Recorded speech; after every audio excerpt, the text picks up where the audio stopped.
last week we talked about whether or not McPhee or Oates deserve the bulk of the blame for missing the playoffs. It's now official. They have missed the postseason. They finished 9th in the Eastern Conference, 3 points out of the final playoff spot.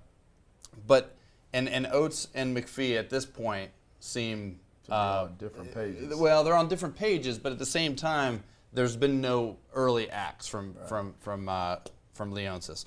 So my question is, assuming something happens, if Adam Oates is not retained for the final year of his contract, what is that cumulative effect, which would then be 4 coaches in 5 years for this organization with a core group of players? What does that have, that effect on an organization and the key players?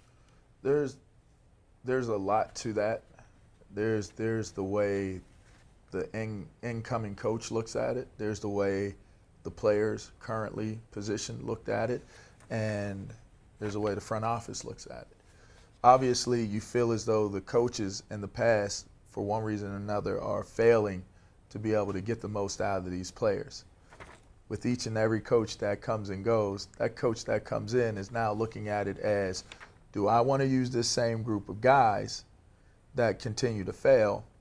Because if these other guys before me have failed, then that means I stand a very strong chance of failing. I had 5 coordinators in 5 years. I had a different defensive coordinator every single year, from Ray Rhodes to Kurt Schottenheimer to Marvin Lewis to George Edwards to Greg Williams. Right. Every single year, it's something new.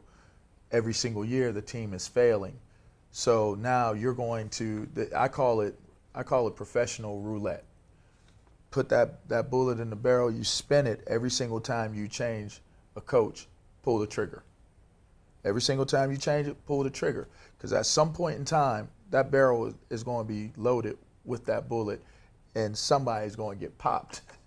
I happened to get it when Joe Gibbs came. Now, that team had failed for so long, they ended up making it to the playoffs. But you got to understand, as a player, core group of guys, I don't think it really matters anymore at this point. You have not achieved at a high enough level where any of you are really safe, including Ovechkin. I think you have to look at the total whole of how this pans out and understand that when a team does not achieve to the level or the standard that has been placed in front of them, and it's been on the coaches to make that happen for all those years, and no one has been able to crack the code, now we're looking at the players. And as a coach, I'm looking at the players. As a GM, I'm looking at the players because maybe they've maxed out on what their true potential is.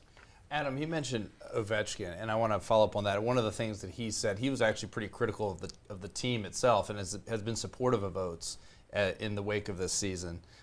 He's saying the team needs to accept blame as a group of players. That seems like he's filling into that sort of leadership role, and that's what a captain should say. Are you surprised by that, and what are your thoughts? I don't seem surprised by it. That seems like the kind of thing that you kind of have to say almost. And I think he's pretty aware of his position on the team and his position in the NHL and sort of what the fallout would be if he said something different. If he said, like, well, it wasn't me. I think he's smart enough to realize that he would just get, a lot of criticism rained on him just for that alone and sort of feed into, the sort of tumult that's going on anyway now. So, I guess it's kind of what you have to say. I guess it's good that he said that. I don't know. It seems like changing so many coaches though. It's like, so this team was, the talent was tailored to a certain style when they're like Boudreau. Right. The core of the team hasn't changed that much. Right. So it seems like the same group of players have been shoehorned into like 3 different styles. Right.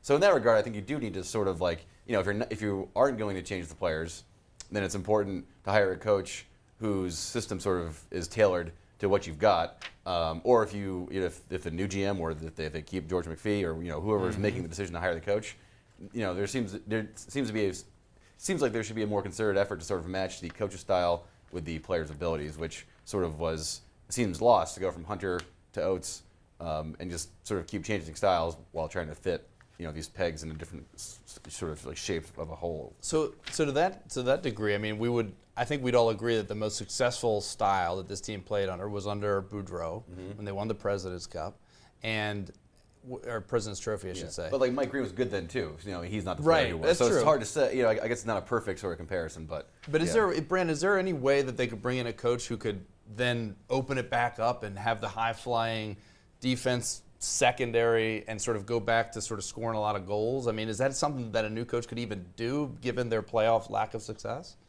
I mean, it'd be tough. I feel like, obviously they had that win now mentality. So it's a question of, do you give a coach those few years to build, that chemistry with the team, with the players that are already there? Because like Adam was saying, if you have personnel there and then you bring in a new coach every time, it's like, is he getting the players that fit what he wants to do? And again, are they going to be able to execute what he wants to do? So if you have a revolving door of coaches, it's just like there's no consistency there. And yeah, it's good that they make the playoffs, but are you more satisfied with, building a championship contender or just making to the playoffs and losing the first round every year? So, which some of the changes would indicate that they weren't satisfied with that, obviously, with the most recent coaching changes. One word answer, and let's get out on this. Has the window of opportunity closed for this team, LeVar? There would have to be opportunity.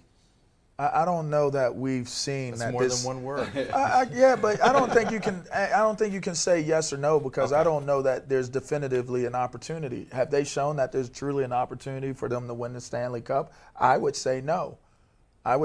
So Making is the the playoffs window in the NHL is not insignificant. Yes, that is. Any team Yes, can that is. How many can make teams a run. the They've shown playoffs? 16, How many teams? 16. Out of how many? What, 30 or whatever? That's a lot. That's over half the teams. Okay. Brandon, I'll yes just or no? say- Has I'll the window of say- opportunity closed? I'll say no because I don't even know that they've shown that they have shown the opportunity to win the Stanley Cup. Okay. I'd say no too. Say no, it hasn't closed. Adam? Yes. Yeah. I mean, they missed the playoffs, so it's obviously it's closed. Right. You can't win the cup if you're not in the playoffs. Right, well, not this year, but I mean big picture. But okay, I got you. You guys were way more than one word each. Understand my answer. No, as in there never was the an opportunity. opportunity. The window was never open. Right? Yeah, Right, all right. the window was never open. Yeah, you guys beat that down.